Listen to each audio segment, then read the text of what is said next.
என்ன பண்றது? கெட்ட வழியெல்லாம் யாரும் அனுபவிக்கிறது, நல்ல வழி அனுபவிச்சுட்டு போயிட்டான். கெட்ட வழின்னா அனுபவிக்கணும், நல்ல வழின்னா அனுபவிக்கணும். அப்பதான் மனுஷன். ஆமா, நல்ல அடியை தாங்குற கல்லு தான் வந்து கோயில் சிப்பமா நிக்குது, கோபுரத்து மேலேயும் நிக்குது. அடி மெதிக்கு தாங்காதவங்க யாராச்சும் இருக்கிறீங்களா? இல்ல, அடி அடிச்சா அம்மியும் நகருமா. ரைட்டு. கல்லவே கரைக்கலாம் அப்படின்னு சொல்லியிருக்கிறாங்கல்ல, அது எதுக்கு? அடி மேல அடி வச்சா அம்மியும் நகருமா. நவரும். சிரிங்க, நாங்க சொல்லி வச்ச வள்ளுவர். சரிங்க, சிரிக்கிறேன் துன்பத்தெல்லாம் யார் அனுபவிக்கிறது?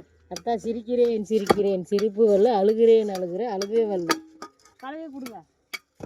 துன்பமும் இன்பமும் கலந்தது தான் வாழ்க்கை. சரியா? அதெல்லாம் நீங்க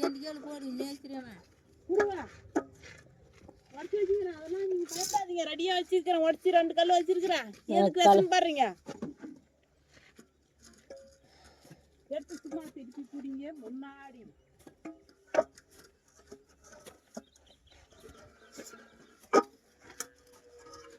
ஏதோ ஒரு நல்ல கருத்துக்கள் இருந்தா சொல்லுங்க.